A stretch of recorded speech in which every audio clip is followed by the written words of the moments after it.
நாடாளுமன்ற தேர்தலுக்கான முதற்கட்ட வாக்குப்பதிவு அஸ்ஸாம், திரிபுரா மாநிலங்களில் உள்ள 6 தொகுதிகளில் தொடங்கி நடைபெற்று வருகிறது. காலை 7 மணிக்கு தொடங்கிய இந்த வாக்குப்பதிவு மாலை 5 மணி வரை நடைபெறுகிறது. 6 தொகுதிகளிலும் 10,193 வாக்குச்சாவடிகள் அமைக்கப்பட்டுள்ளன. 76,88,000 பேர் வாக்களிக்க தகுதி பெற்றவர்கள். மொத்தம் 64 வேட்பாளர்கள் களத்தில் உள்ளனர்.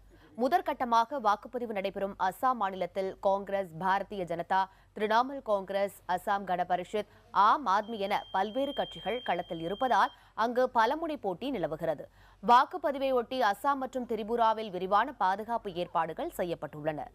எல்லைக்கு அப்பாலிருந்து பயங்கரவாதிகள் நுழைவதை தடுக்கும் விதமாக இந்தியா பங்களாதேஷ் எல்லை மூடப்பட்டிருக்கிறது. தேர்தல் பாதுகாப்பு பணியில் காவல்துறை மற்றும் மத்திய துணை ராணுவத்தின் 250க்கும் அதிகமான படைப்பிரிவுகள் ஈடுபடுத்தப்பட்டுள்ளன. 543 தொகுதிகளை கொண்ட நாடாளுமன்ற மக்களவைக்கு 9 கட்டங்களாக தேர்தல் நடத்தப்படுகிறது. 2ஆம் கட்ட வாக்குப்பதிவு நாளை மறுநாள் நடைபெறுகிறது.